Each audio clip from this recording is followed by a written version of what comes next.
conference and first day of post and demo track. We were supposed to have two demonstrations, but our colleagues from Brazil, Roberto Santos and Gil Mirinda, were unable to come to Ukraine because of short of funds. So they just informed us that sorry for not being here with us. So therefore we'll have one presentation, one demonstration today, and demonstration by Alexander Kryzha and Igor Vysokopoyasny. It's automatic online static verification in e-learning programming. Alexander, the floor is yours. Hi, I'm Alexander Kryzha, and I'm docent, associate professor of Dnipropetrovsk National University, named after Vladimir Chak, and Igor Vysokopoyasny, my co-author, is my master student. Today we want to introduce to you our work named Automatic Online Static Verification in E-Learning Programming. What is it about? It's about proving programs correct and how to apply that technique to teaching students programming.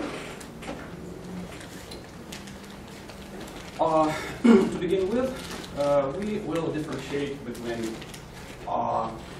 syntactic correctness of a program and semantical correctness of a program. The problem of syntactic correctness is solved by contemporary compilers, and it's beyond our scope. We concentrate on the verification of semantical correctness. We also use term verification. What we mean by saying that? We will differentiate between dynamical verification and static verification, meaning the following. The correctness of a program can be verified mostly in two different ways. One way is to execute, to run a program on different sets of input data and judge about program, make judgments about program correctness by the results which the program outputs. This is not what we mean. Our work is about static verification, that is means analysis of program code, applying mathematical techniques to do that. Usually static verification combines many sorts of analysis. Analysis of variables, of null pointers, assignments, and so on. We narrow the definition to only to proving programs correct. Sorry. Through usage of formal methods. What are formal methods?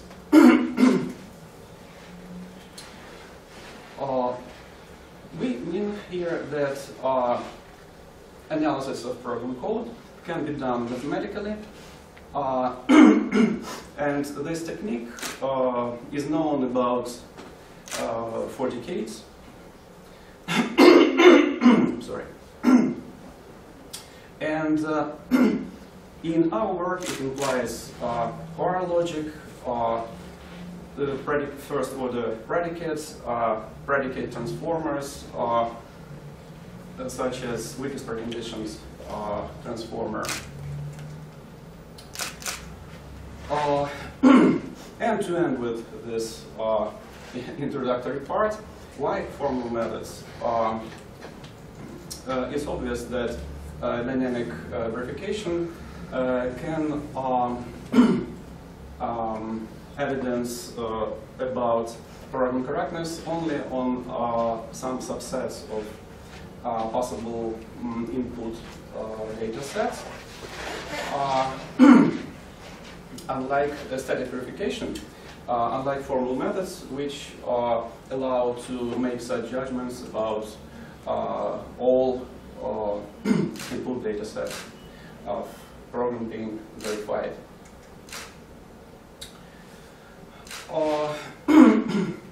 So what do we do? We make a program which we're going to demonstrate how it works, which is used in teaching process in such a way students can input their text of programs into our program, and it checks whether the program is correct or not. We are aware that there are some similar words, and we have made some preliminary analysis of such works, and a couple of words about such related works. Firstly, we say that such related works can be divided into two main parts: systems for education and systems for development and research. And we understand that each such industrial software can be somehow used in teaching processes. For example, famous pharmacy system can be applied in teaching process, for example, in such a way that students write their program code together with formal specifications expressed in so-called a CSL language. And from a C, it's not the only function of this prominent system, but by the aid of some plugin can do the same. So to do static verification of program code. More examples can be found among so-called theorem provers.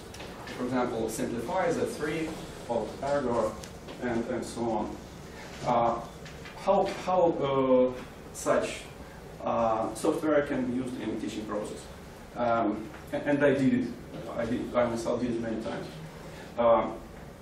For example, you read a course of formal methods, or course named like proving programs correct, and the students do their practical assignments and convert their program codes together with formal specifications into so-called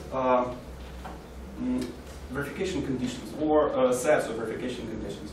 And after that, after they did that paper work, converting the programs by the aid of, for example, biggest precondition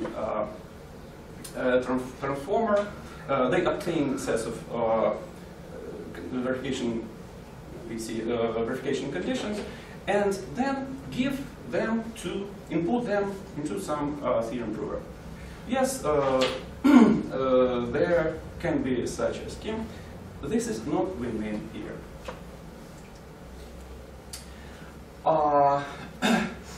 We mean formal methods in learning process and specific software for teaching process. We emphasize that the students which we teach are freshers. We imagine them like students of first year university students. And what we mean to say is that the students hardly know what branches or cycles, loops are. To say nothing about some formal methods, some weakest preconditions. No, they don't anything about it. And we are inspired by such an idea, which Benjamin Pierce attributes to Tom Allen. Formal methods will never have a significant impact until they can be used by people that don't understand them. So we mean to use formal methods with fresh students which know nothing about formal methods. And our aim is not to teach them formal methods, but to teach them just first year university programming course.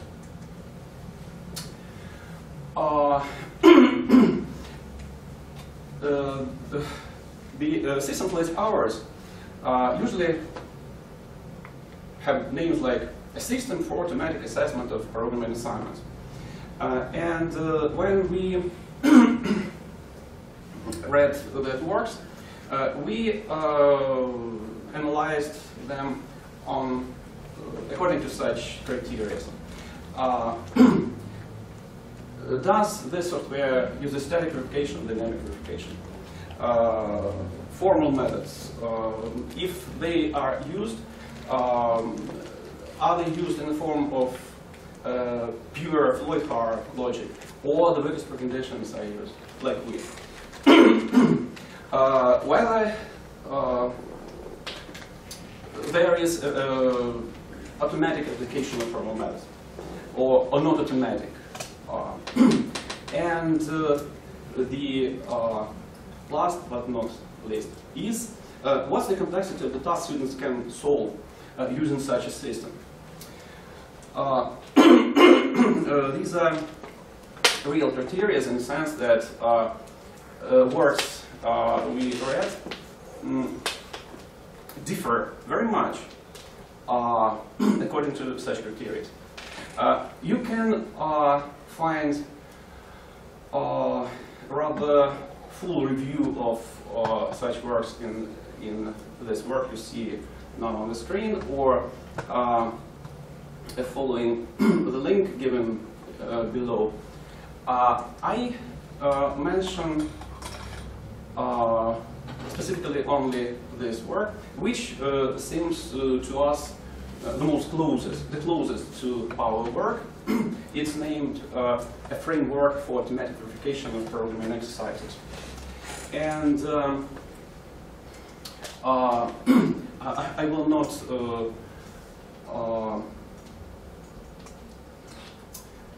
waste time enumerating all the differences, but the main a couple of main differences are the following. The first, three differences are the following. The first, the authors used pure Har logic, and it's strange, but it doesn't let them to go further than to check correctness, but as a result, they are unable to tell the user to locate the error of semantic error. We do. The authors don't give a user program specification. The specification is somewhere inside the system, and it works because the examples of the tasks given are very simple. And this is the latest difference. The authors of that work explicitly say that the system works at most with branching, so no loops.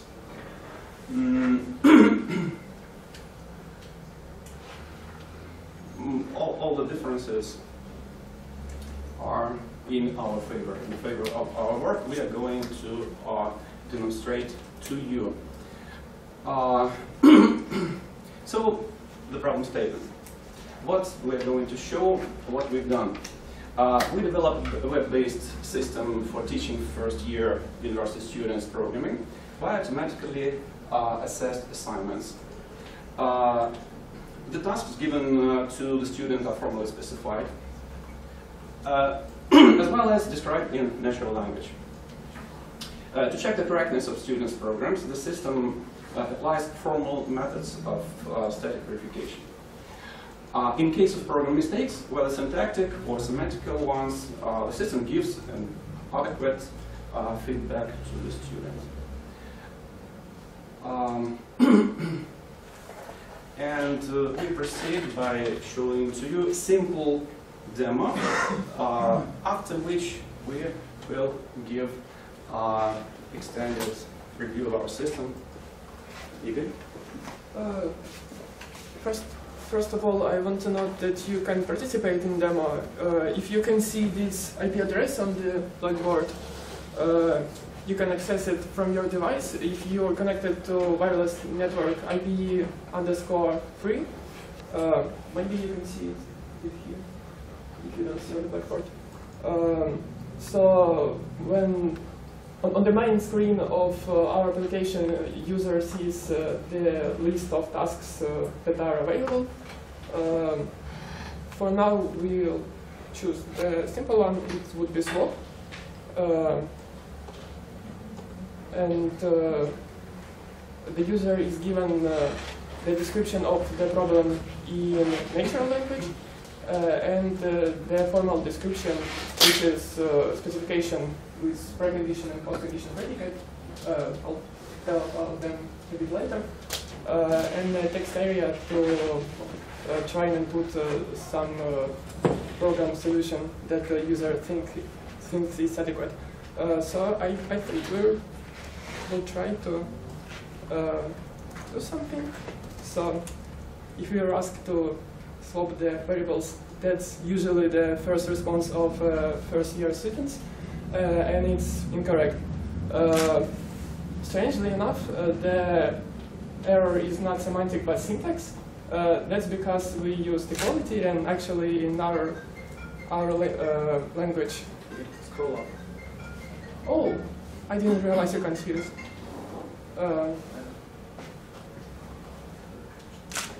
Just a second.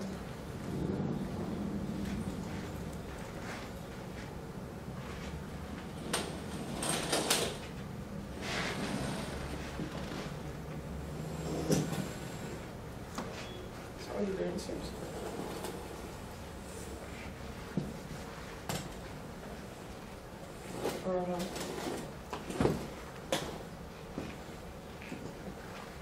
Does it fit now? It does.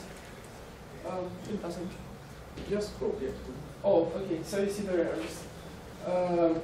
Now we'll try one more time. So this was the syntactic errors. It's not the scope of our work, but we handle them anyway. So now we have a semantic error, which is something different. And we get the position in the code.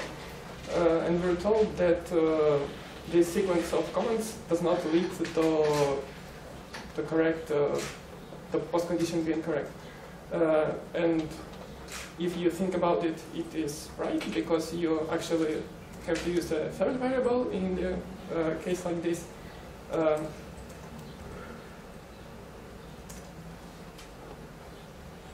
So this solution is correct, but is this beyond one correct solution? It's not, because you can vary, right? You can use through different variables. It doesn't matter for the system.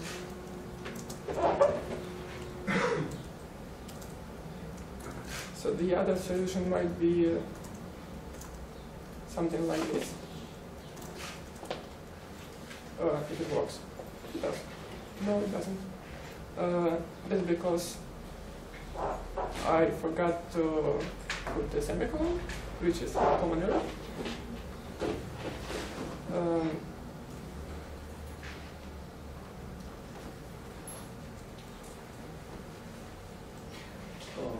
Okay. You didn't swap them. Really, you didn't swap them.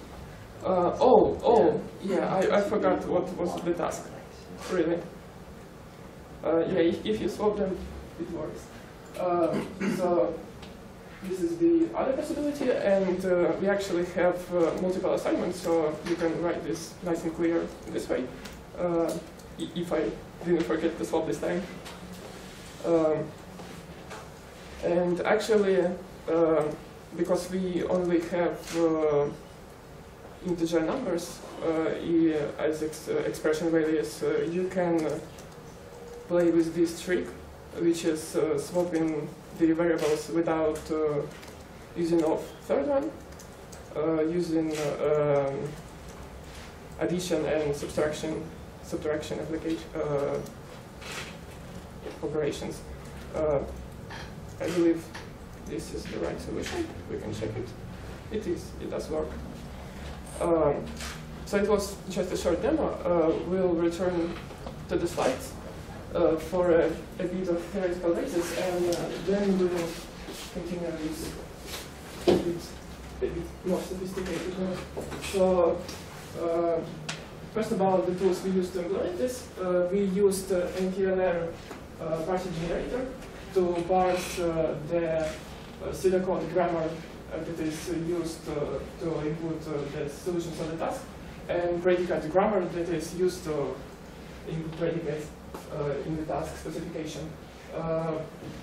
All the logic is implemented in JavaScript on Node.js server, and to actually prove the predicates, we use simplified ICTERI improver.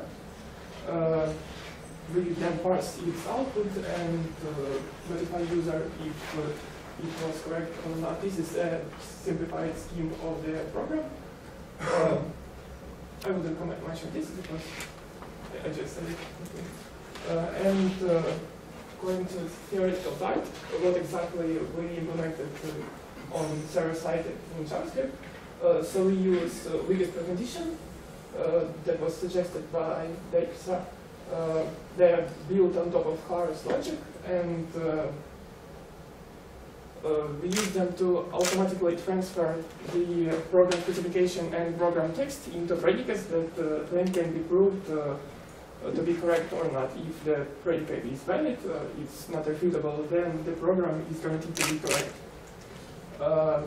So to understand all this, you need to know what program specification is. Program specification consists of two predicates. It's a precondition predicate, which we denote usually by Q. It describes the state of the program that should be, that the system must be in this state if we want the program to be correct. And the postcondition predicate, which we usually denote by R, describes the desirable state of the system after our program is executed. Together with the program, they form a hard triple. This is usually denoted by this notation. And this is actually the predicate. You can interpret it like if program S starts in state Q, it will always terminate in state R. So this is actually the predicate we want, but for now we don't know how to write it down. And here come weakest preconditions. So weakest precondition is a predicate transformer in a sense that it takes a postcondition predicate R and a program S, and it outputs a predicate, a precondition that is such. So each state of the program described by this WP predicate is guaranteed to end in R after executing program S. And no other state is guaranteed to end in R. So if you, this is a bit of illustration, if you pick a state that is inside of this precondition, that is inside of state of program state described by with this precondition, and you execute program S, it ends with R. If you pick any other state, it doesn't end with R. So you can use this knowledge to rewrite the triple predicate in such a way. So it means that few, in some sense, is at least as restrictive as weakest precondition. And one more time, an illustration of this would be that Q is somewhere inside this set. So obviously it is guaranteed to be correct if we pick a state from Q. So now we only need to know how to actually calculate the weakest precondition. It's fairly simply for elementary commands like skip, which is empty command, abort, which is an error command, and assignment commands. We wouldn't dwell on this. The key to calculating weakest precondition is a composition rule, which says that if you have a command that is composed of two commands, you can write down its weakest precondition as a composition of its weakest precondition. So this formula is down here. So this way, after applying this knowledge, we can calculate weakest precondition predicates for any sequence of elementary commands. But it is just a sequence as well, right? We need loops and branches. We actually can write down weakest precondition predicate for an if statement, but we don't do this. We use special theorems for both if and do statements, which is these theorems allow us to divide the predicate that would be generated otherwise into a few predicates with specific meanings. So, for example, we can determine which branch of if statement fails, and in case of loops, we can determine which branch of loop, we have multiple branches in loops, which branch of loop is failing, and if it is failing, in which way. There are two different ways. You'll see this in demo, which is right now.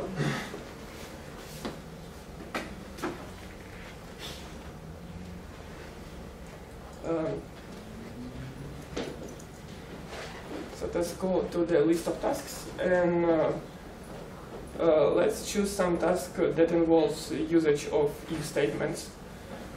This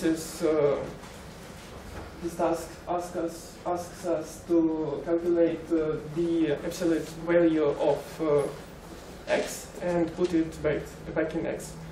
So you might want to do something like this.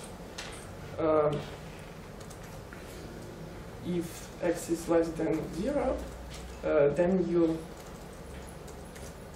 want to assign x with minus x. And this is the syntax for it.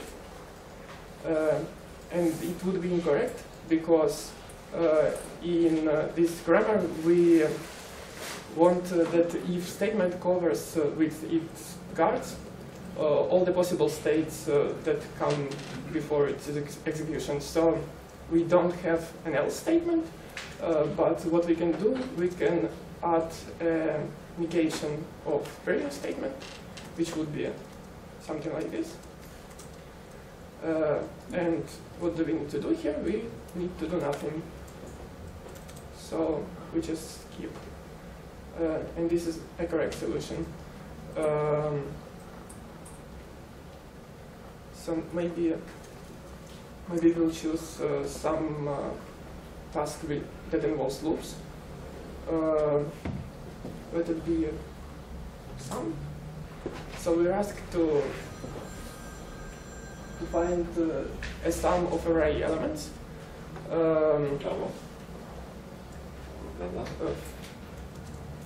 This would be done by this kind of program. So we'll increment a counter. We'll have a counter I, and we'll add each of array element to the total sum.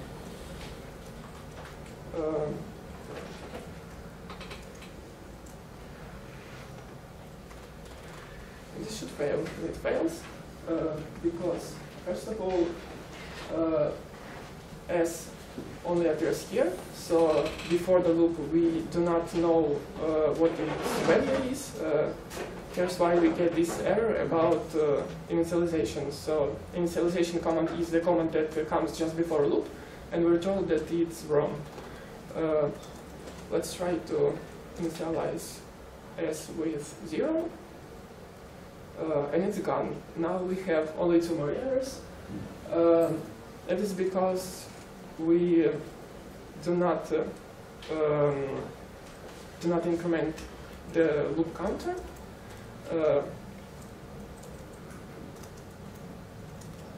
By the way, you can understand this because the program says that the error is in the first branch of the loop, and the first branch both do not hold to invariant predicate and variant function. So invariant predicate is a predicate used to prove loops, but variant function is this value that should be increasing with decreasing with each loop iteration. And if you look up to see this function in specification of the task, you see it's n minus I. So to decrement this thing, we need at least on each step of the loop, we need to add at least 1 to I, and it is correct. So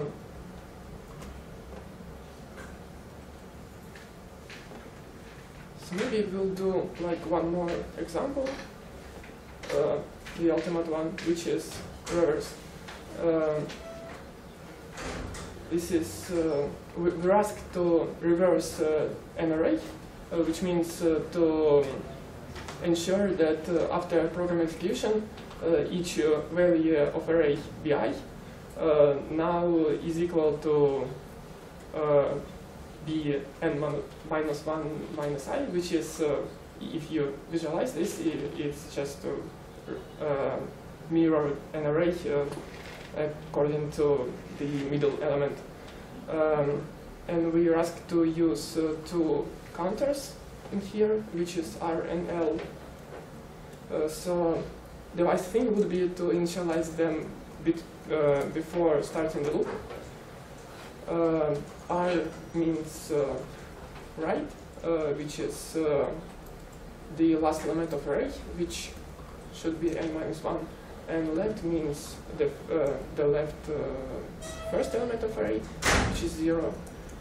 And then we can determine which guard we need, because in the end of the loop we need to R to be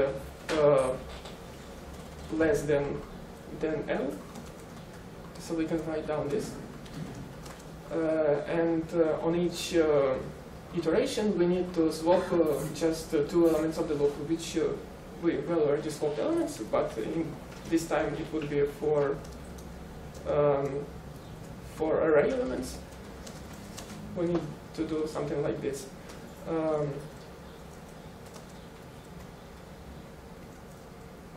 And if you run this, it should fail, I believe, because right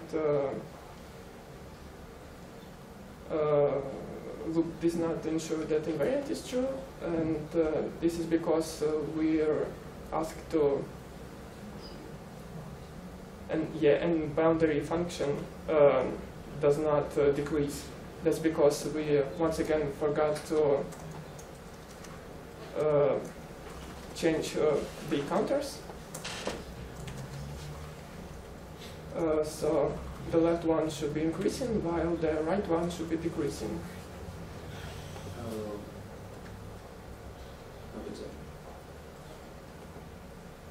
No?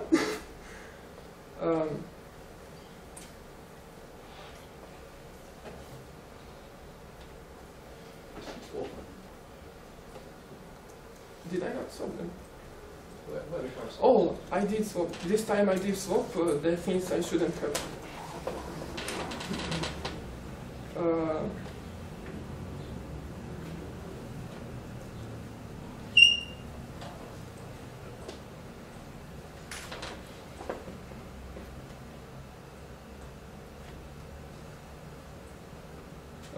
So here, how students might work with this program, they have some kind of error and they try to figure out what exactly it is.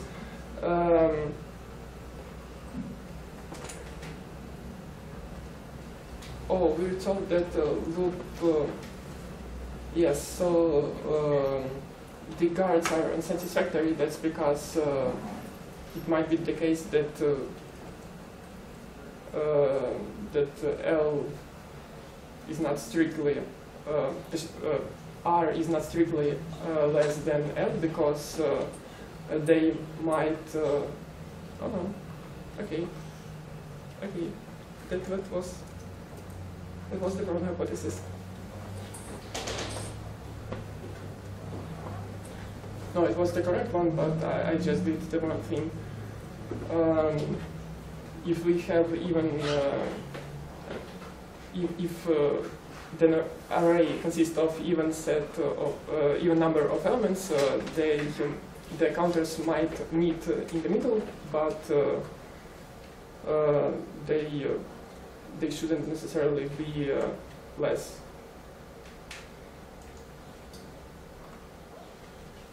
Oh wait, no. Do you see the solution? The condition. Why? The condition. Why R is less than Oh yeah, I'm thinking in run terms. That's the condition of loop continue, not it stopping. So it should continue while L is less than R. Yeah, thank you. That's right. You're demonstrating how students think. I am sadly. So no, it is correct. So I think I wouldn't shut down the server. So if you want, you can try it by yourself. But for now, let's continue with presentation.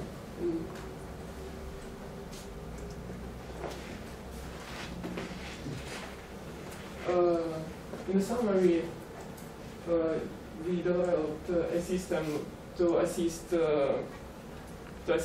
students, teachers in teaching first-year students programming, and the system uses formal methods to validate the tasks. Because programs are specified in formal way, we believe it would help first-year students to familiarize themselves with formal methods and with logic in general. And the next one is our plans. We are aware that our system is not complete, and we have plans, rich plans for the future. For example, what can be done further? We, without significant efforts, can add tasks with multiple or nested groups to our system. I would say without super efforts. And I think we'll do it in first step of improvement of the system. Going further, we could allow user to input their own specification. Surely not for fresher students, but for example, for students attending the course of formal methods or so-called mathematical foundations of informatics. There is such a course in our university.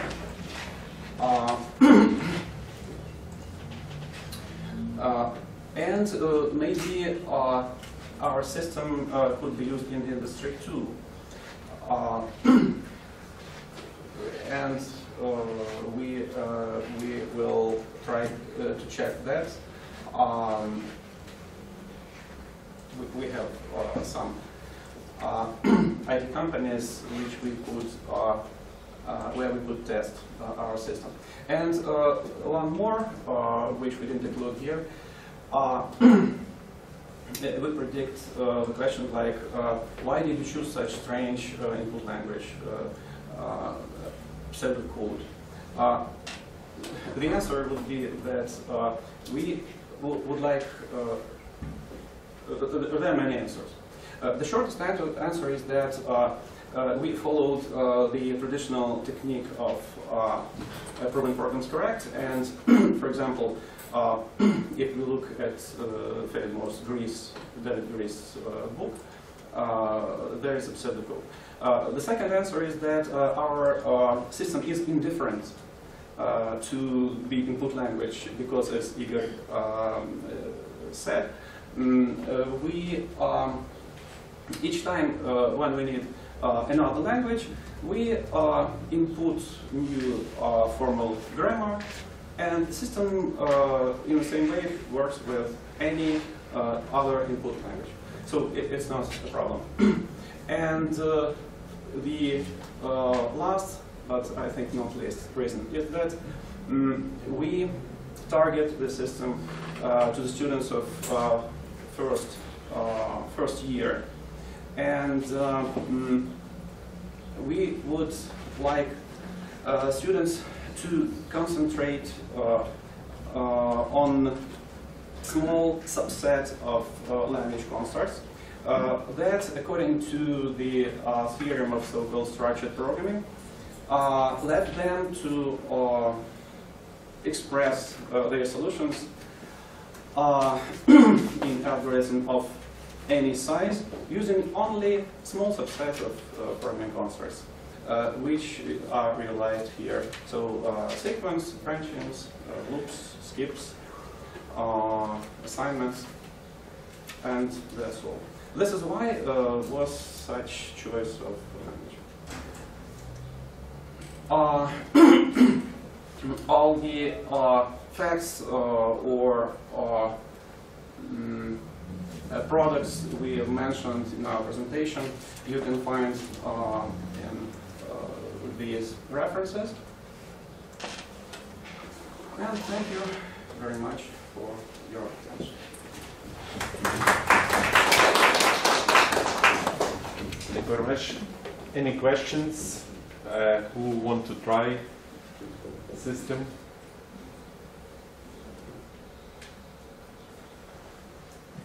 Yes.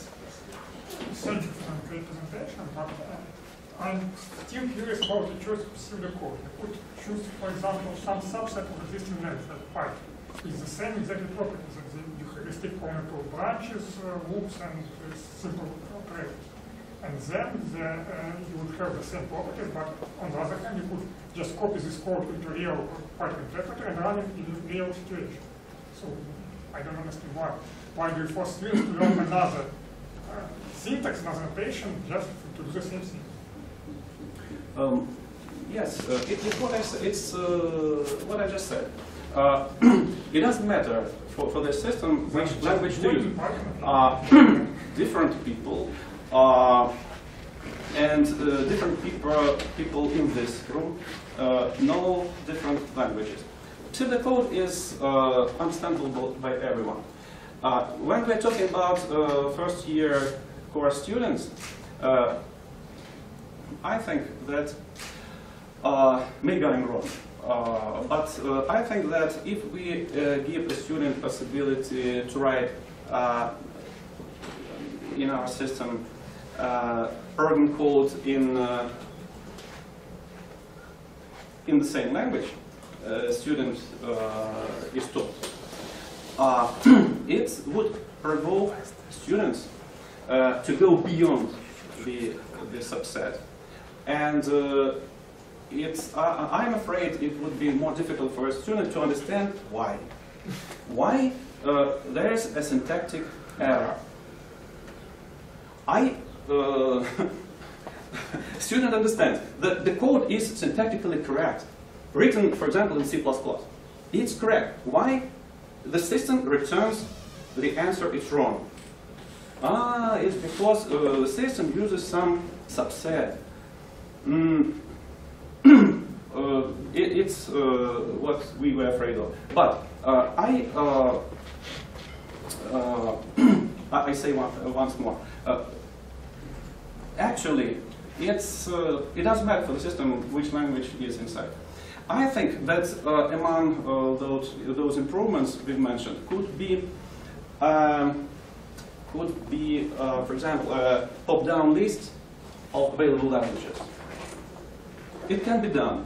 So we can propose to the student or to the teacher some subset of languages, for example, not only pseudocode, but C++, Python, and something else, to give us the ability to choose. But I say once more, the technique which we used developing this program doesn't depend on particular language. I have one question.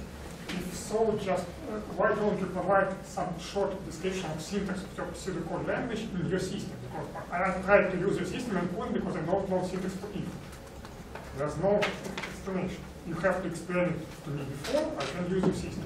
Why you don't provide this explanation in the system itself? Like, this is how you write if, how you write who. It's our fault. We'll take it into account. We yes. The Wikipedia site for this.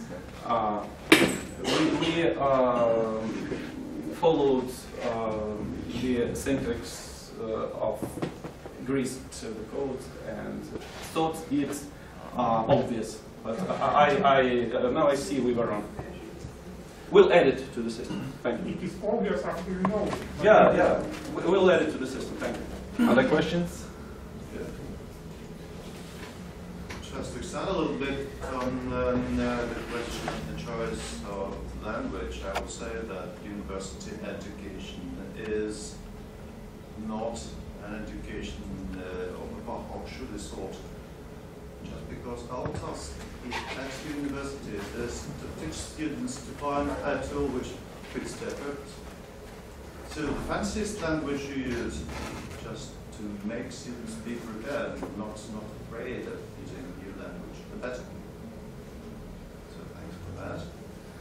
And well, of course it has to be documented, and of course students have to have all the information at hand to start recommending swiftly. My question is about the availability of these surveys for broader adoption.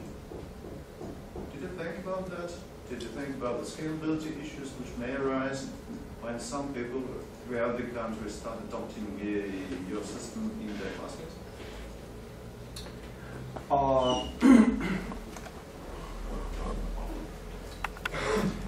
The short answer, yes, we did. But the long answer is that we didn't that yet.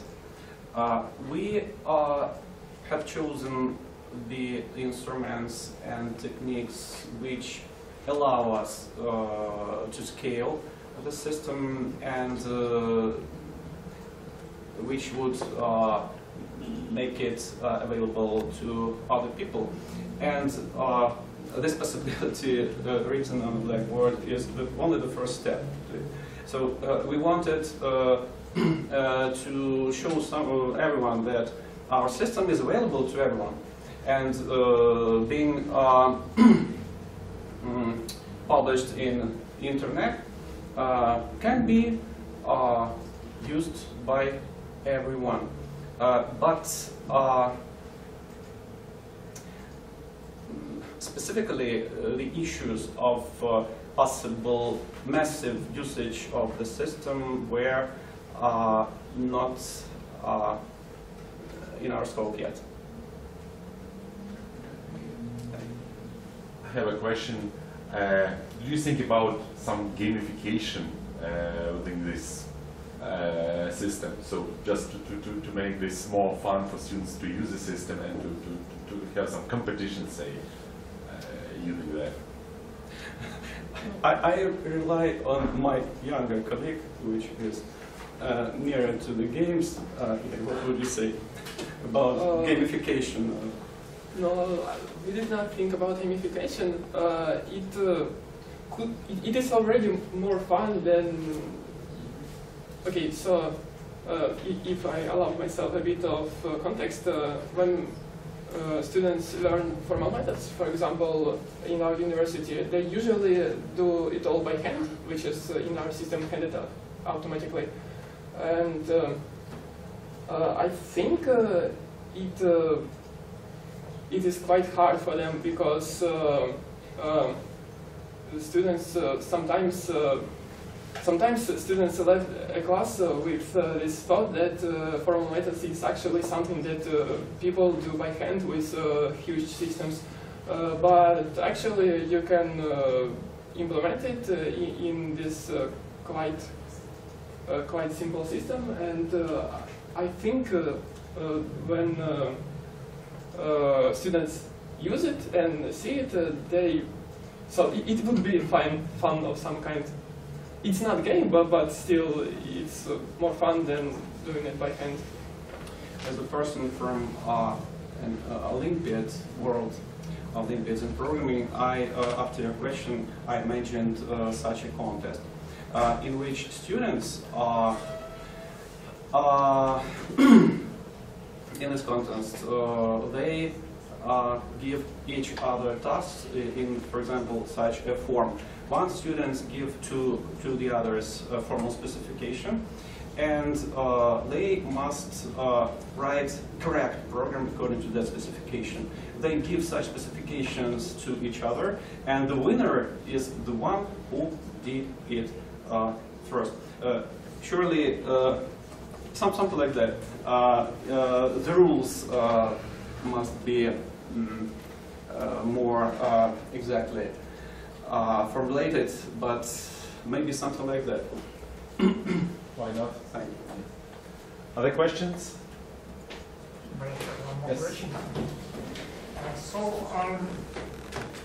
Such possibility that your system might encourage kind of problem by random. So student has formal specification and he or she enters some code and receives the result. It's an error.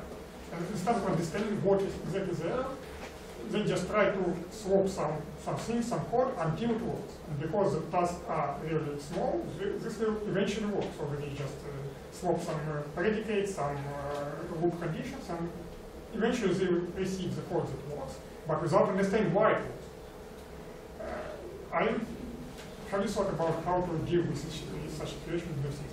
If I can comment on this, this is a bit my fault because I knew the solutions for tasks, I just couldn't remember them. If I didn't know, I would have to read the error output of the program and just analyze it and understand what it says and find the place in the code. As for me, I can't fully agree with you.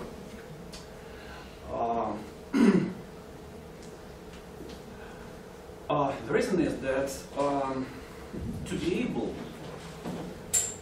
to write correct code for this system takes a thorough understanding of formal specification. And to write, for example, we two, me and Igor, when we developed an example, for example, reverse 2, which Igor just showed to you, it took about 20 minutes from us two to write such correct code. Was for a specification or just code? Just code. Just code to our own specification. We played with different variants of specifications, and this particular specification took about 20 minutes from us two. We tried and tried and tried, and we didn't understand why the code doesn't work, why it is not correct. So I can't fully agree with you, because speaking frankly, the question you didn't ask. My main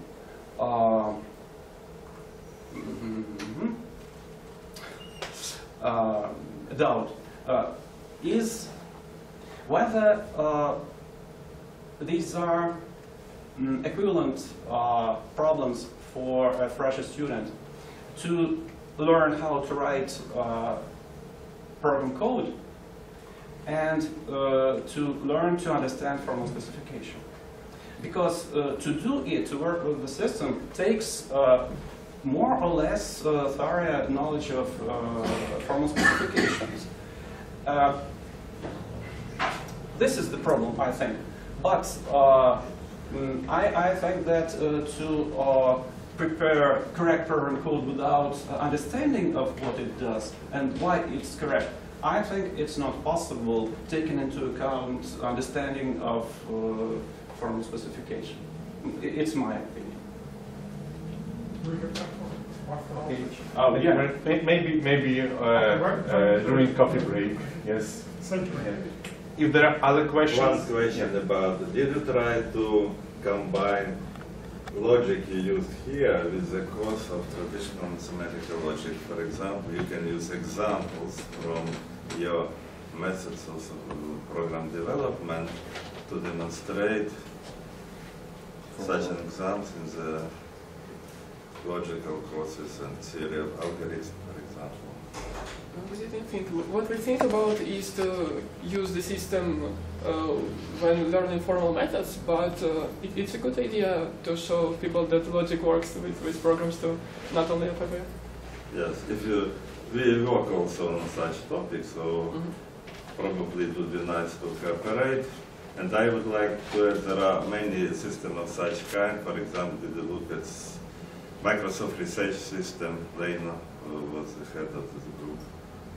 They developed a big system with the same ideas, let me say.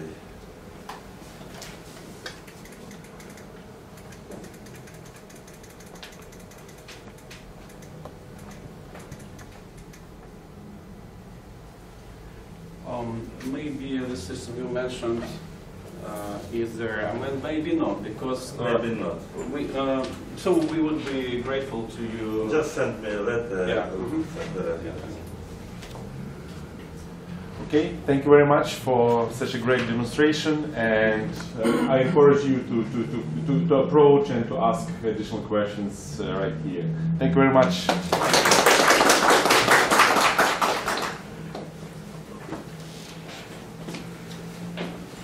Мальчик здесь как классического а девушка уже перешла в техническую. И там другие правила. Вот аксиомы. Хенкель неверно. Так. Вот это мы все формализуем. Вот на их исследованиях, вот я результат вам покажу. Так. И чем дальше мы идем, тем хуже становится логика. Вплоть до того, что у нас становится параконсистентная. Уже мы вырываемся в класс очень сложных. Поэтому вот это построенное счисление мы пытаемся запрашивать и получать какой-то ответ. Но опять-таки это сложно, потому что много разных ответов. Тем самым возникает вопрос, запрос к этой базе данных. Адекватный или неадекватный. Коллеги, будем начинать, наверное, да? Да. Уже ждем 5 минуточек, подождали. Нужно. Я сейчас приглашу кто-то пьет чай, так что будет. А, ну тогда минутку еще подождем. Да. Нет же Майра здесь, нет? No English speaking persons. Все на украинском. Я так предполагаю, что у вас наверняка... Вопрос был русский или английский. Ну, я понимаю, да. На русском же, правильно? Так оно для нас привычнее и быстрее поймем. А вот я точно знаю, что один гость, вы с метапа же, да, пришли к нам? Вот. Ха. Ну, 1 из 46, хорошо. Да. И на вчерашний тоже был один с метапа. Тоже был, да-да-да. А еще он прокомментировал, что вы на метапе не сделали ссылку на конференцию ICTERI. Вы написали, что есть ICTERI, а ссылку не сделали. Эх. Нехороший людей. Стратили. Начинаем. Коллеги, добрый день. Я сперва представлюсь. Меня зовут Александр Лещенко. Работаю я на позиции сеньор-разработчика в компании Total. В свободное время занимаюсь также парой своих проектов и активно катаюсь по конференциям, рассказываю людям про современные способы методологии разработки с помощью JavaScript. Моя конференция называется «Введение в паттерны программирования JavaScript», в частности фронтенд, потому как множество бэкэнд-разработчиков, которые приходят в нашу инфраструктуру, в нашу экосистему, они пугаются, потому что все другое. И когда что-то не получается, сразу возникает мнение: у нас все плохо, язык плохой, и делать здесь нечего. На самом деле это не так. Если кто-то захочет заметить себе презентацию, здесь сразу есть QR-код, по которому вы можете ее загрузить. Либо я могу скинуть ее в конце физически. Итак, агенда у нас довольно простая. Сначала я расскажу про классические паттерны программирования, которые используются на бэкэнде, которые оправдали себя, подтвердили свою эффективность. И расскажу про современные фронтенд паттерны, которые используются в JavaScript инфраструктуре. Подчеркиваю, что сами по себе паттерны были изобретены, придуманы давно, но адаптировали их под фронтенд совсем недавно.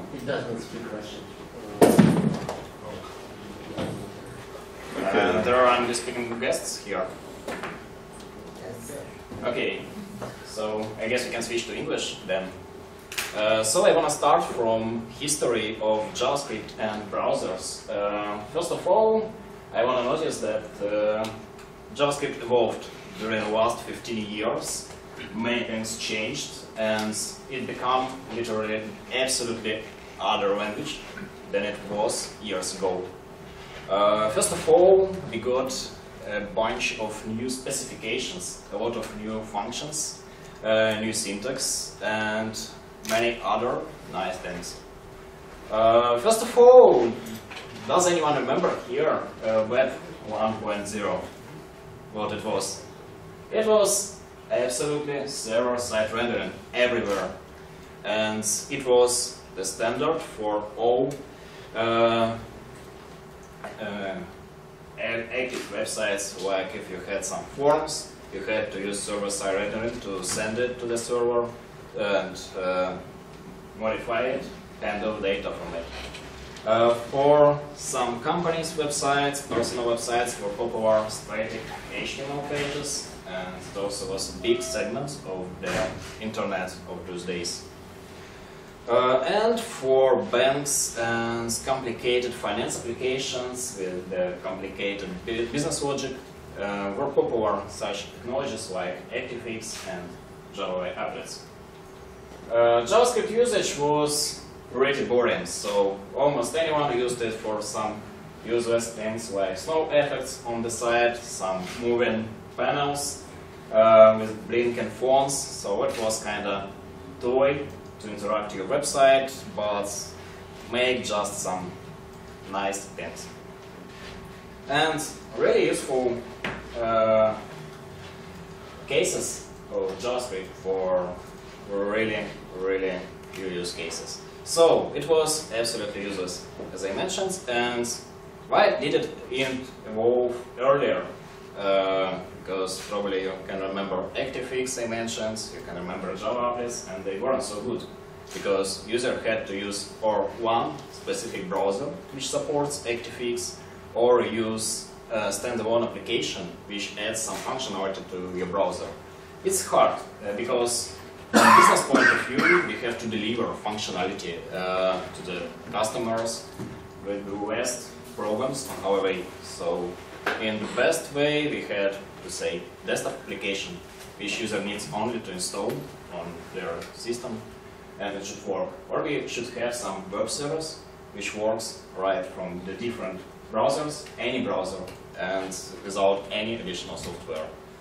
So it caused a lot of problems. People had to install software, update it separately from the browser, and it wasn't the better solution. Why didn't JavaScript evolve earlier? First of all, it happened because of limited browsers API. Browsers evolved with JavaScript as well, and 15 years ago it was not possible to communicate with the server with JavaScript. There weren't a lot of protocols you can use to communicate with the browser itself. browsers were slow, animations weren't so good how they are now, and it wasn't good, really. Also, we had a lack of protocols for client-server communications, and now we have such, I mean, XHR or WebSockets. And the last point was slow and expensive internet connection. Probably you can remember how you used internet 10 years ago. Probably it was some ADSL modem or even up dial-up modems, and they were slow, they were expensive.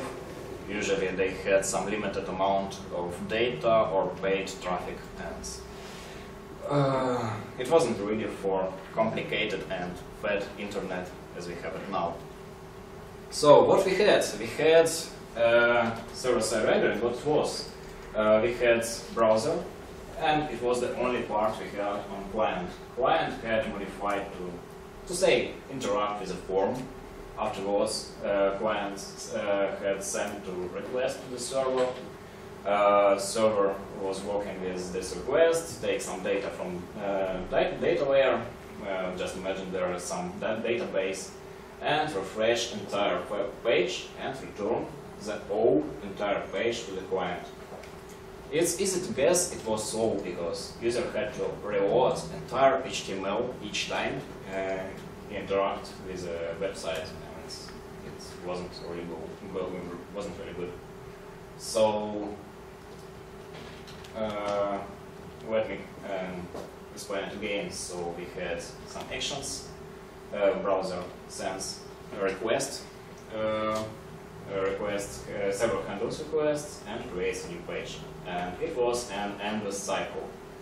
I have to mention that this schema is pretty working for some cases now, and almost all e-commerce products still use it because search engines works pretty well with such scheme of rendering, and it's really easy to get indexed with such scheme. But why it wasn't good? I highlighted 2 points which were slow. So first point was server rendering, like we had to spend server resources for each HTML page generation for each user. And the second point was updating, reloading of entire page. It also was a slow point, especially in context of slow connection. What changed? The first game changer was Ajax. It's a technology which allows us to communicate with the server asynchronously. So we can send requests to the server, get the answer, but not refresh the page entirely. It looked good, so Microsoft, Gmail, Google, with the products Gmail and Google Maps, adopted this technology and helped to standardize it for all browsers, and first products were Outlook, Gmail and Google Maps. They shown how useful it might be, and it started becoming more and more popular. So the most popular players which made Ajax more popular were Google, Facebook, YouTube. Now it's hard to imagine two services without Ajax. The second game changer were mobile phones, because we started facing with such a new point of delivery of business logic, mobile applications. And we got 2 different ways how to deliver some business logic, but we had to deliver the same information. So we had one server, but we had different clients, like web application and mobile application. And it makes a difference. Previous scheme, when we rendered HTML on a server, it wasn't good. So we got popular platforms with their own ecosystems and their applications. And we got a new way how we can work with frontend, and it's the point when frontend appeared as an ecosystem. So the first client-server rendering appeared because it's a common way to interact with the server on different platforms. We can provide some interface to exchange the data, and we can create two mobile clients, not mobile, I mean client applications, like web applications, mobile application, and use the same protocol to communicate with the server. It reduces amount of actions we need to handle on server. It makes the delivery process cheaper because without rendering on the server, we need to spend less server resources and we pay less. So that's good anyway. And performance expenses partially moved to the client side. So some rendering processes now they are happening on the client side, and all devices have enough power to do it on their side. So how does it look now? Now we have browser, and we have some front-end application which works inside the browser. User can do some actions and interact with the server. It's exactly the same I showed you in previous scheme, but instead of rendering layer, we have data exchange layer, which provides the data in some common format like JSON or XML. And we have front-end application on the browser which communicates with the server using this data exchange layer. There are many practices we can use. The most popular now is REST APIs, but it was changed. And now, for refreshing the page, updating data in a browser, we can use front-end application. It updates just the data, and it modifies HTML without rendering it on a browser.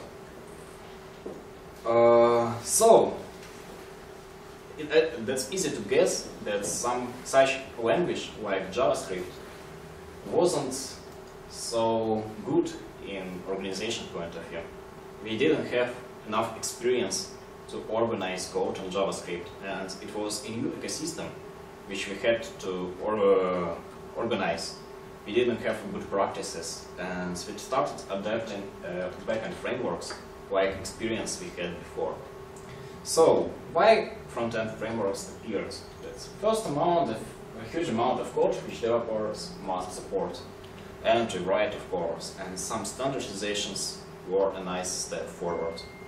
The second point was spaghetti of callbacks and events. JavaScript is a synchronous language. I will focus on it a little bit later, and it makes a difference in our approaches. Also, there is high coupling, which also makes a difference for us, and high coupling is a bad point, not only for front-end, because it we can't use encapsulation well in such case. And the last point is awful encapsulation. It's tightly related to the previous point. So, first of all, we tried to adopt popular and de facto standardized model view controller, which was used on the servers. So, what is model view controller? Just imagine we have some controller. It's kind of a layer with some logic related to representation of data in our view. So, we use representation layer, and model is data layer. So, the model can fetch some data from database. Controller use it to fetch data from the database and display it on a view. We had really a lot of different implementations, but the idea was general and works. As you can see on the picture, we had a similar problem on front-end. MVC applications were becoming bigger and bigger, and we still had such problems with high coupling, and we had scaling problems because JavaScript is asynchronous, and we didn't solve the callbacks hell using MVC. And that's the problem. JavaScript is asynchronous. What does it mean? What's the difference between synchronous and asynchronous languages? Just imagine two different kinds of job. I took an example from real life. The first picture is production factory in China. Every guy is responsible for something. He makes some action gives product to the next guy does some action, and it's linear cycle, and everyone responsible for something, and it goes like linearly in time. The second point is the secretary. She tries to do a lot of work at the same time, and when she is waiting for some response on her mobile phone, iPhone, she tries to do some other kinds of job because he had some free time. So she's waiting for the answer, and she tries to do something else. And by default, JavaScript is asynchronous. So let's dig a little bit deeper and come out from real examples. So let's imagine we have some function getData. It takes data from, it doesn't matter, it might be database, it might be third-party API, it might be really whatever, it doesn't even matter now. We have some function which modifies data. For example, it increments it. It also doesn't matter for that such example, and it displays data. In synchronous ways, all those actions will happen one after other in a way. It's pretty common way, and it is de facto the standard, for example, in PHP world, but in JavaScript it works in other way. JavaScript is asynchronous, so we go getData, and it takes some time to wait for server response or for database response. So we need to wait. JavaScript will call the next code, execute it, and we will wait until, not wait until the response, but when the response will come, it will call the second virtual thread. It's not real threads, actually, because they work like queue, but the idea is simulation of threads. And now those calls are separated. And we can't do such thing anymore. Here is the simplest example how does asynchronous code works. Unfortunately, we lost some symbols because, yes, Because of screen. yeah, because of screen. And there in the end is just 100 and goes in brackets. So it means we go set timeout. It will wait for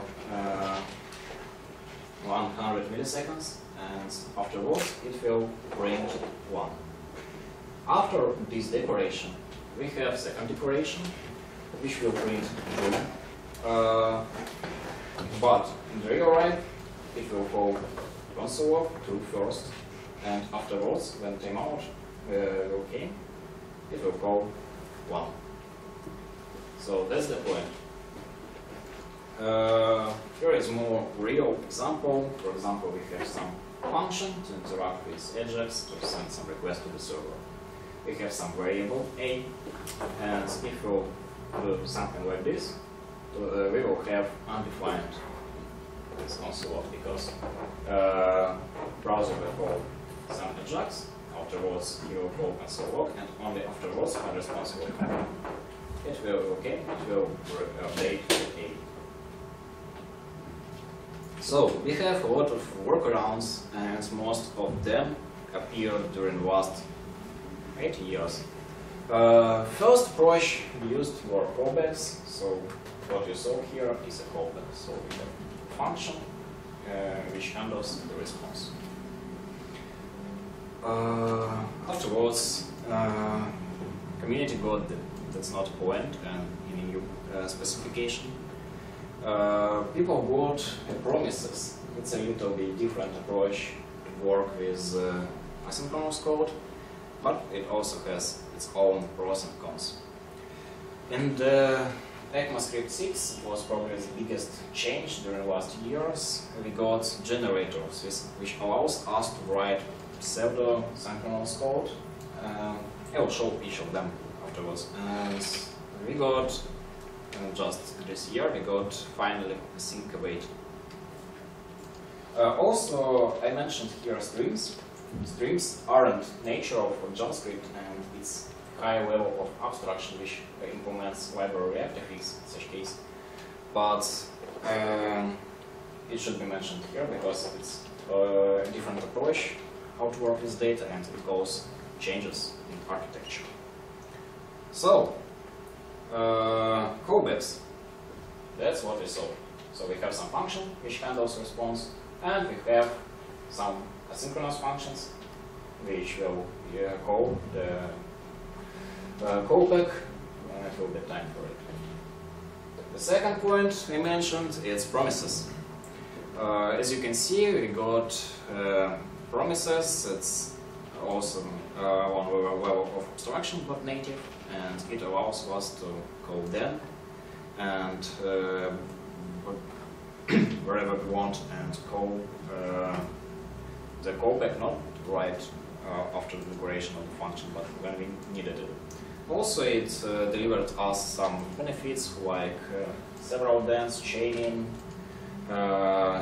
like possibility to track all promises, but I would like to leave it out of the presentation because it's not about it. Also, I mentioned generators. It allows us to write pseudo synchronous code. So there is a generator, it yields some async function, and the result here in response we'll see real response.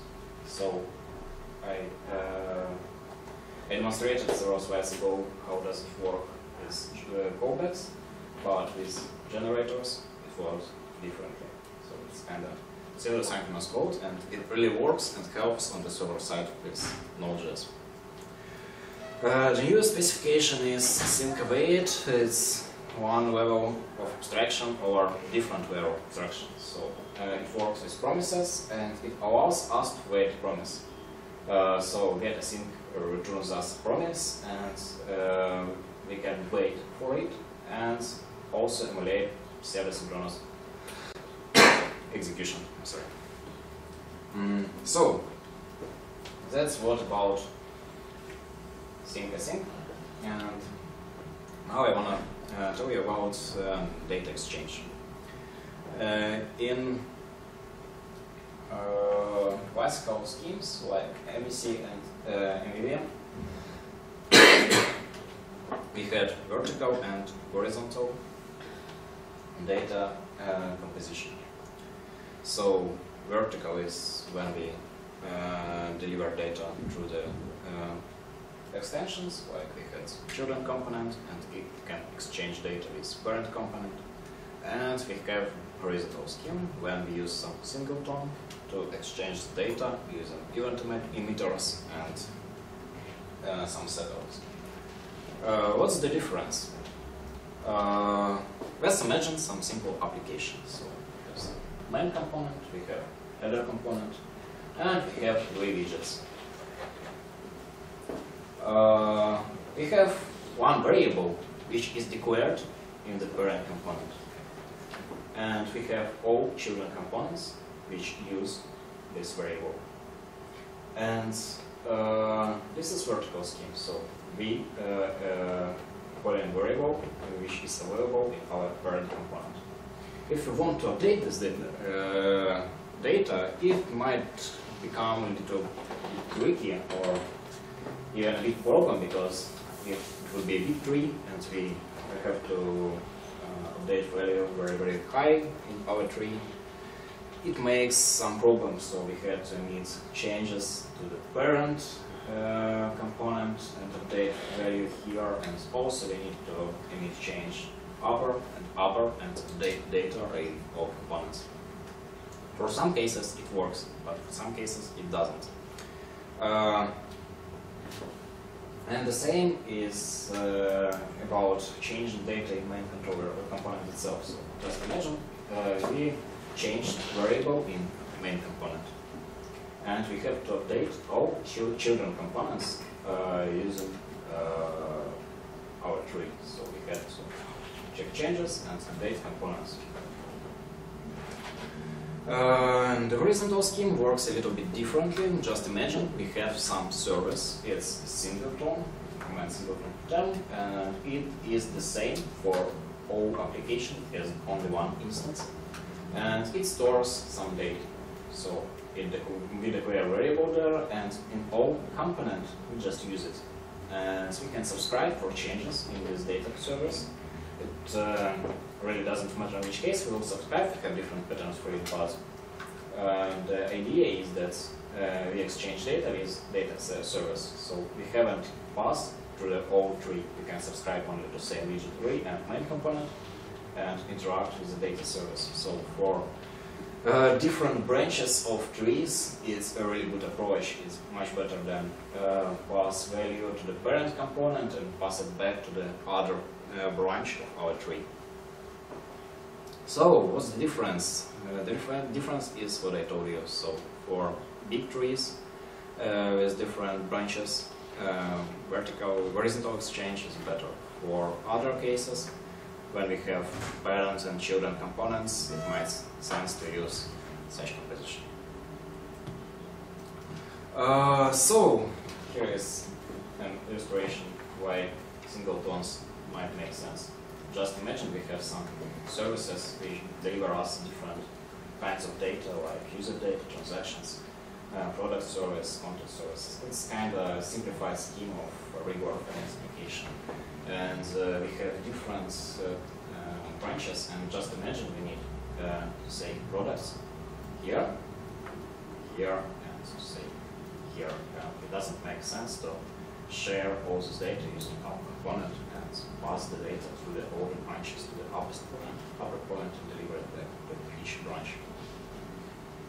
And it's not only about amount of code, it's also about performance as well. So the second point we adopted for front-end is smart and dumb components. It's also about interaction with data and data representation. It makes sense to have components and children components. When dump is a representation component, it doesn't have any logic, so it just represents the data. And we have parent component, which can interact with the server, which can get some data, which can contain some business logic, and it just passes it to the presentation layer. So just imagine we have such tree and split each component into two components. Event-driven architecture. As I mentioned before, we can change deliver changes with event emissions, and there are many ways to do it, but all of them are based on events. So we have many types of user event. For example, timeouts are events. User moves mouse, it's event. User types something, it's event. And user fills a form, it's also events. And we should handle all such cases. And all these cases are not linear, so they can happen in any period of time. And inclusive, it can happen in time when we execute another code. It shouldn't interrupt it, but it shouldn't work together with different events, and we need to handle it. So we have messages from system components like intervals and timeouts, and it might be events we send manually, like user updated a variable, so it's kind of technical event, but we should also handle it. So it caused appearance of a little bit different implementation of MVC, but it's similar and different at the same time. So it is some separated architecture pattern, and it's model, UV model. In model view controller, we had model, view, and controller, but here we don't have controller anymore. It is replaced with a view model, so it interacts with the model, but it's not a cycle. It can bind values to model and bind data with a view and updates the data without a cycle. It can have some view logic here as well, and it's helpful when we have some dynamic data which updates pretty frequently. It's much easier to handle such data, and we got technologies which allow us to use MVC from a box. So why MVVM? It's fast interaction with representation layer, it's really suitable for events-oriented environments, where JavaScript is and browser is. And close enough to classical MVCs. So if we have some developers who know backend languages, we can spend, to say, a week, and we can train a developer in our front-end team. So that's pretty common, pretty logical. And the most popular frameworks which implements MEVM are Vue.js and Angular, all versions of it. And it works. And data binding will employ this. So just imagine we have some template, this simplest input, and it had parameter in G model. Fortunately, there is no screen is small, and there is just binding to variable label. And here is label. So it's just template engine which Angular will use. So Angular to real HTML and add some bindings. So our task is to update this data when user changes input data.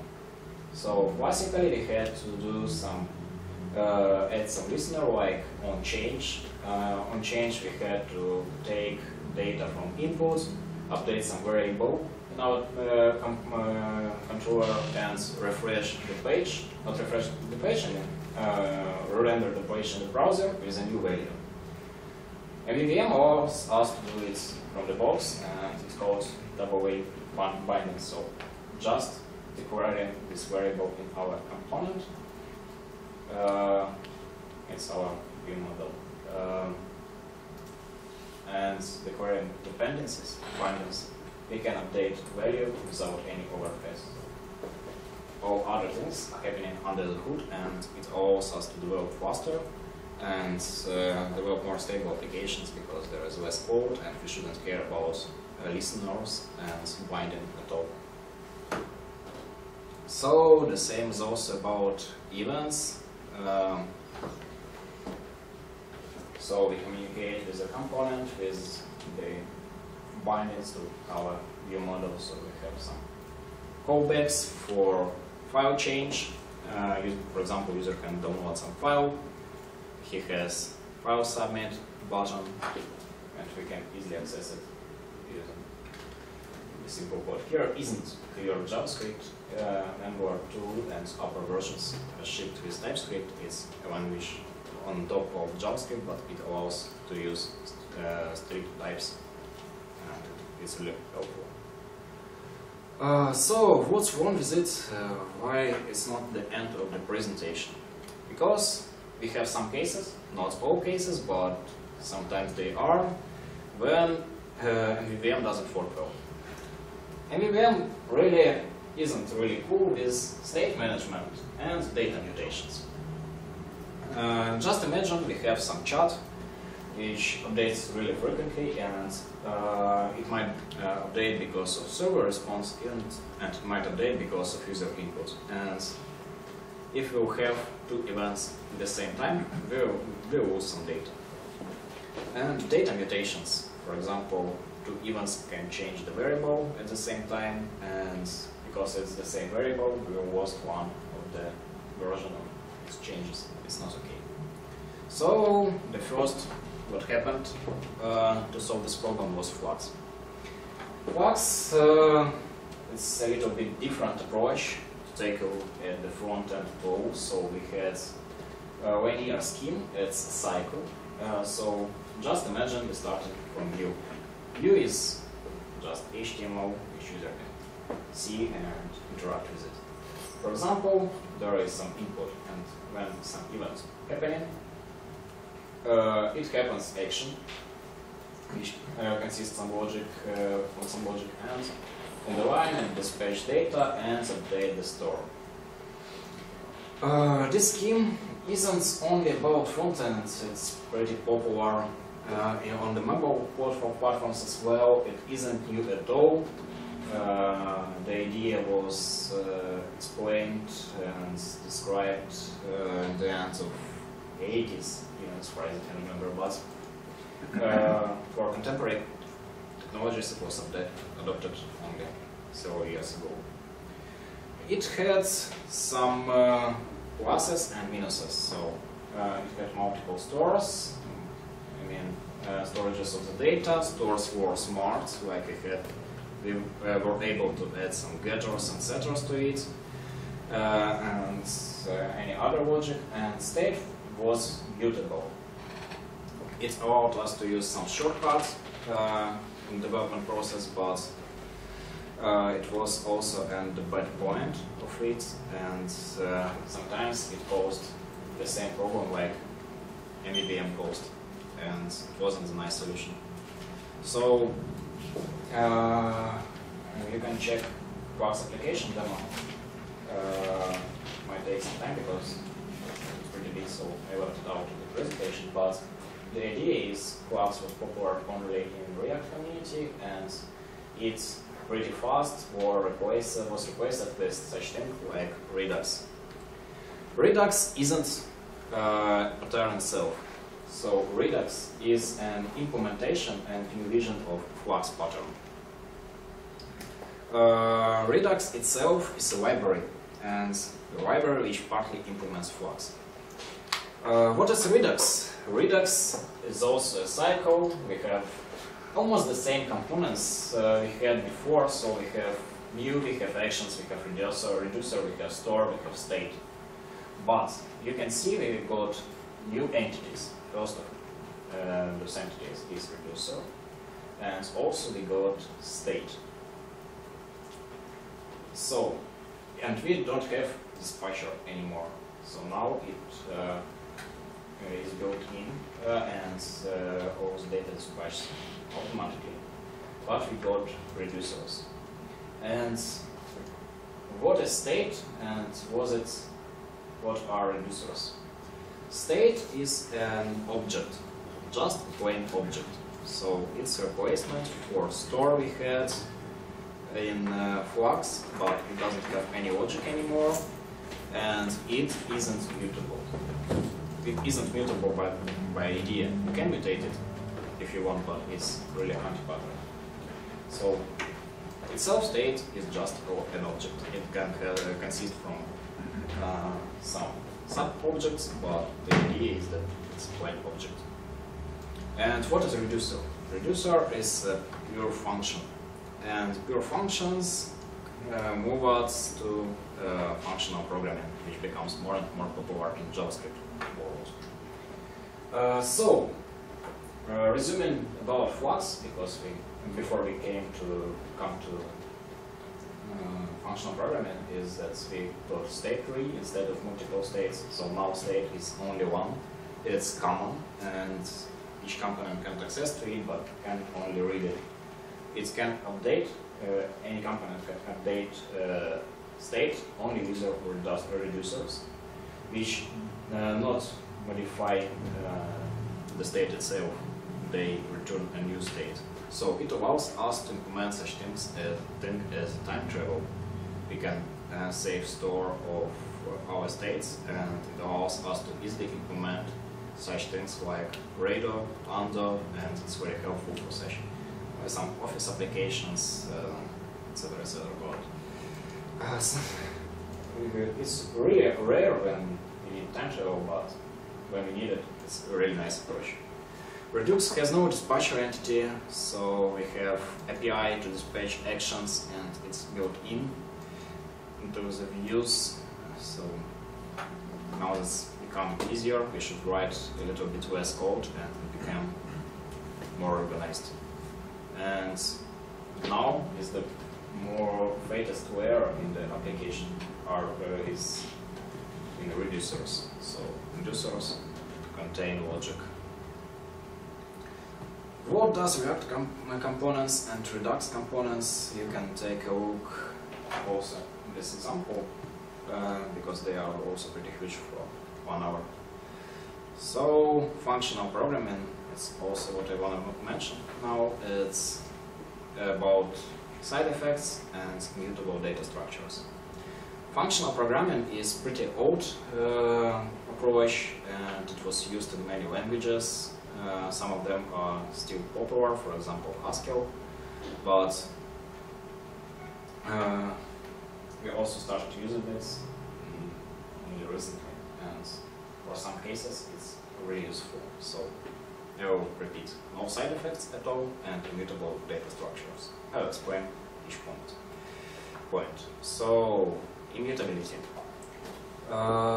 Just imagine we can't change objects, we can't change strings, we can only generate new values. So, for example, we have an object, we want to change some key in this object, but we will return a new object instead of previous one. Every function should return a new value, and function shouldn't modify its arguments. Here are three the most important rules for functional programming in JavaScript. So, what are mutable values? You can see simplest array, and we just add one more value to our array. So now A become an array with two values, and it's absolutely the same value what it was here, but with an added option. What does it mean, especially in JavaScript? So we have some array, and we create a reference to this array. So A and B are the same array. So, and when we will push data to one of arrays, those arrays will still be the same because they have absolutely the same reference. So even we changed arrays, they are pretty the same. So let's dig a little bit deeper, and we can call this code and check what is B. And B is pretty the same that A is. So we got the same array for two variables. We referenced it by link, but it wasn't what we really wanted. So immutable data structures allows us to solve this problem. Just imagine how we can solve this problem. This is just continuing of our previous code. So we have an array B. It has the same reference that array A, and it has two countries. And also now we will create a new array. We will copy previous array by each value, and now there are different arrays. This way of comparing arrays is much faster than comparing arrays, but using comparison with each value. And in contemporary frameworks, it's much better to use immutable data structures for data checking. For example, we have an object with, say, 100 values, and it's much faster to check just a reference than each value for each key. So we have libraries. One of them is the most popular, is Immutable.js, delivered by Facebook, and it allows us to use abstractions for virtual immutable types of data. So we have released its immutable alternative for array. So just imagine we have A. Now it's a list, we have B. We add a new value to this array, but it returns a new array instead of modifying the previous one. Every time it returns a new array, and now those values are different. So it's what we wanted. The second point I want to mention about functional programming is pure and impure functions. Here I want to code a little bit and show what can be obtained using pure and impure functions and what they are. So just a moment. Here is just a simple preparation I made before, like we had some simple log function which will print data to the document in HTML, and right here, so it's pretty simple. And function test, which is called right after running and loading of the script. So what is impure function? Just imagine we have some variable, say A, which is equal to 1. And we have one function inside it.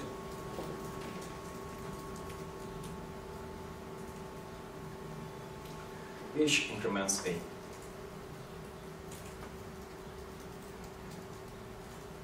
And let's give it a name.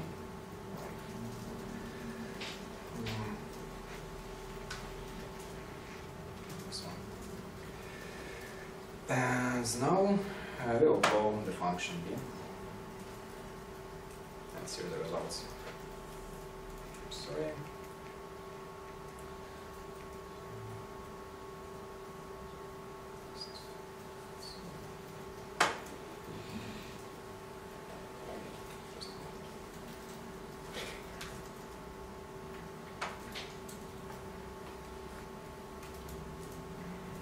Just add semicolon after the definition of B, because it's the definition you have to add semicolon.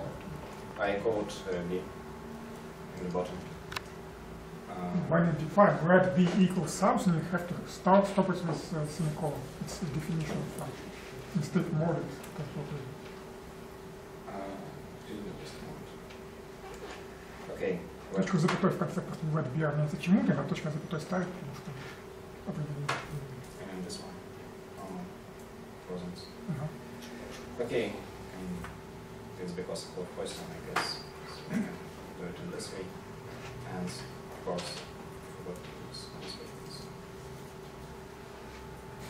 Am I ordered? I'm sorry, I just tried this example. Didn't test it properly.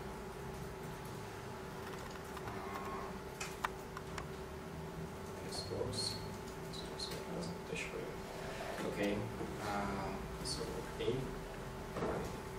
Oh yes, I'm sorry. I used console log instead of was working properly. Really sorry for that. I forgot to. I implemented a function for it. So we have for function, and now yes, it works. So we have to we declare the value outside the function. We have incrementing inside the function, and we called this function, and afterwards we just display this value. So this function is impure because it modifies the argument inside it, outside it. So if you want to make this function pure, we should reference argument there to say that it will be also even A, and we should call A here. And now it will be 1 because upper one is left outside the scope, and it works nice now. Also, pure functions shouldn't modify its arguments. Just imagine we have some array, let it be empty array, and then inside the function we will push some value there, and we'll log it as well. And yes, we can't print it with this log because it represents string, so I'll display it in console. Typo. It's not like that. So, as you can see, I will make it bigger. As you can see, we just printed in string line. So, yes, it's from here. We printed 1.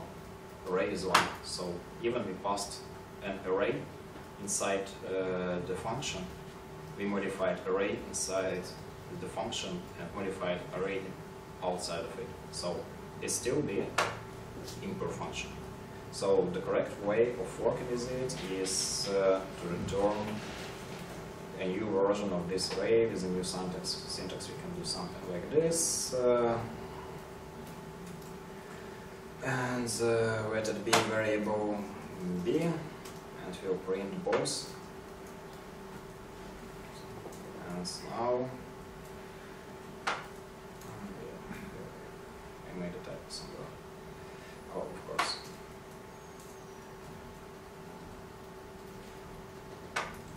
Printed function, so yes, I called B. Yes, I need to call it here. Or, I'm sorry, even we can do it's a little bit different way. We already have C, so it will be so let it be C. Sorry, yes. So now we got a new array. It's empty, so A still be empty, but we'll add B here. Sorry, C. And now they are also the same array. empty array, but we can do something like this. And now you can see we have different arrays. So what does it mean? It doesn't mean that we return a new value every time we call the function. So each call of the function returns a new value. And it's exactly how it should work. And that's exactly how reducers in Redux work. And this allows us to have better control on the story. So let's come back to our presentation. The most popular technologies using Redux is also React and Inferno. What's about time travel? I told you you can check different versions of state, and you can disable any version of state. We can do it in the code. It's just a representation of what we are doing. So we can remove any step from the steps history. Sometimes it's very helpful. So, different patterns, different workarounds. You might hear an opinion that MVC and MVVM is about object-oriented programming, and Flux and Redux is about functional programming. But in real life, you can use all cases for all patterns, and it works well in any case. So, the last point I want to mention is about components. It's about how we should organize our code. In front end, it's very important to keep modular architecture and make it scalable. Just imagine a simple page of Google, especially reading your encapsulation, because it's what we're going to know, and just let's split it into some components. Just imagine that we have some header component, we have some search menu component, we have navigation tabs component, we have search results component, and shield components for every search result. And what's the idea of components? The idea is that we can take this component and use, first of all, in this project exactly, but in different places without any dependencies. So, in the best scenario, we should have a component which have only its own inputs and outputs. And it allows us to reuse components. For example, we have already some projects, and we want to start a new one. We can use a set of components we used in the previous one. It reduces time for development. It's really helpful. And the idea is culture usage, and it's very important to depends where they are here, because we can use it in the same app on different pages. We can easily change dependencies. For example, we use some login software and some module for login, and if it has only inputs and outputs in our components, and we declare components login component as a dependency of each component here, we can easily change it once somewhere on top of our tree, and your functions help us solve the problem. So, what should we use? It's pretty philosophical question, and it depends on the project. We shouldn't be aware of using old technologies, we shouldn't be aware of using new technologies. We should think before choosing technology because of business reasons, because of what we should do. And that's the only real rule we should use for choosing any technologies. We should be aware of hype myself about real reasons and real use cases. So, if you want to download presentation or read my post, you can follow my blog, and that's it. Questions? If you have ones, thank you for your attention.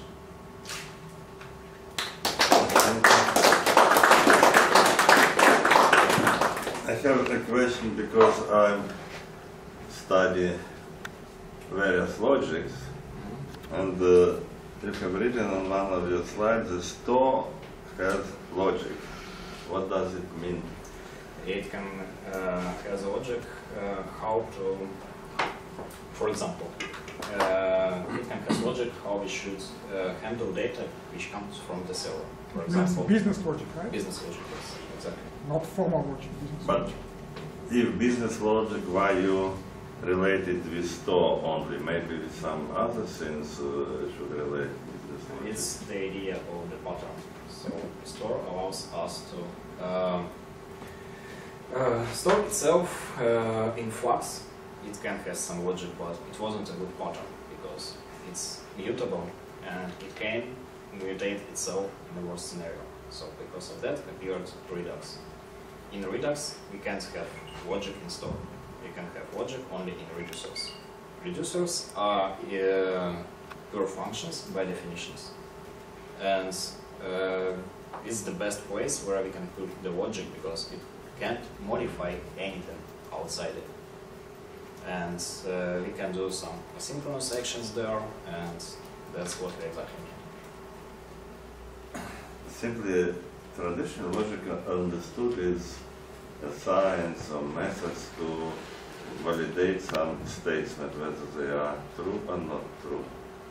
And you mean logic in some different sense, as I see as logic is transformation, reduction. It might be everything. For example, we can get some data from the server, we can check statements. If, for example, if we have some values in response, we can give one answer. In other case, we can give other answer.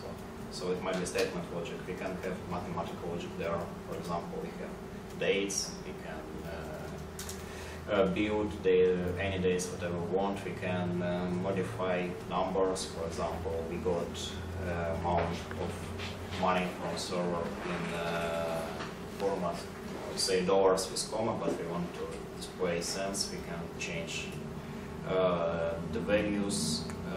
There might be whatever we want. So that's not one specific kind of logic. That's business logic, and it can resist any kinds of logic and science terms of view. Okay. Thank you. More questions, please. So you mentioned a few times that you have some back-end developers and then you try to train them to be front-end developers. Am I right? This is your concept or not? That's not the point. We want to try move, reteach, let's say, back-end developers to do front-end work. But in some cases, it's very useful when back-end developer can solve some important problems without front-end developers. So, I mean, some kind of full-stack developers when there is no anything so different and anything so complicated for back-end developers to understand on front-end. But does it really work? Because right now front-end means a lot of frameworks, a lot of tools, and how do you think that person who works with database jumps to this Angular, Redux, React, and understands it? Yes, I got to your question.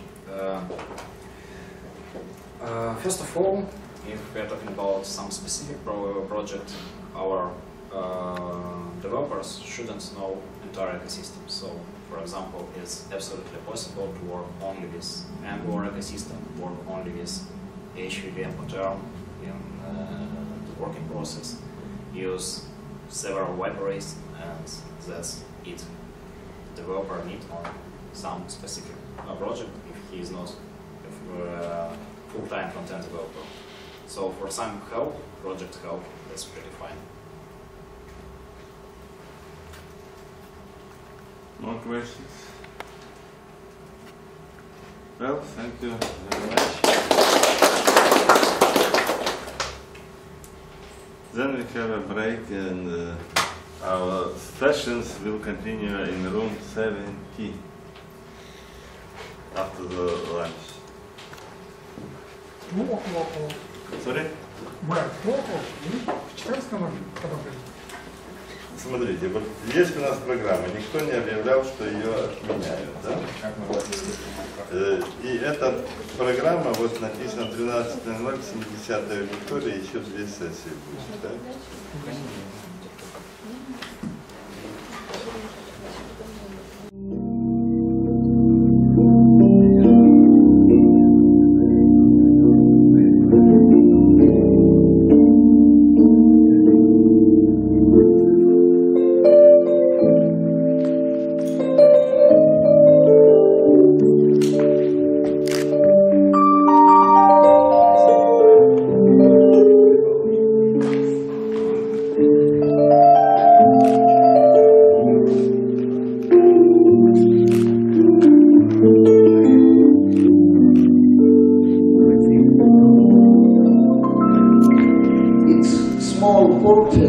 My impressions without world, without our country, Ukraine,